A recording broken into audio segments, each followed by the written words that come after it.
So I'll skip over to our example here and let's refresh so we can see our form submit button. And let's begin writing the code. So again, we're going to start with the form element and we need two basic attributes. We need the action, which is where this is going to go eventually. And we'll just use a bogus URL for this. And then we'll set a method and we'll set it to post. So now we have a form, but it's not going to look like anything yet because the form needs inputs. And the one input that we're working on now is a submit button. That was the input tag, and then we set the type to submit, and then we give it a value, and the value is whatever text is going to be here. So we'll give it a value of send. Again, we're going to avoid using all caps because that's more of a style choice rather than conveying a specific meaning. Now an input is a void element, so we don't need an ending tag on it. If we save this and refresh in the browser, we'll see a button, and it's styled to the default of the browser, plus whatever defaults we've added. All right, so we need to add some styling to this.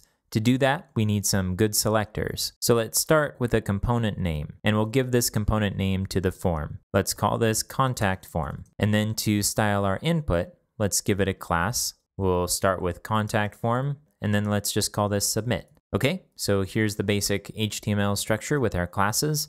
Now we need a place to put our Sass. So let's create a new component file. We'll go back to our main directory for our project, and we can expand Sass here. And we'll go into the components folder and create a new file called _contactform.scss. Now remember, because we're using Sass globbing, any new component that we add here will get pulled into our main CSS. Kind of a nice feature. Now let's open this up and add some styles. So let's start with the name of the component so that we can use it as a prefix in other selectors. And then the selector that we have now is contact form submit. So we'll add contact form with the ampersand and then add submit. And now let's start styling this.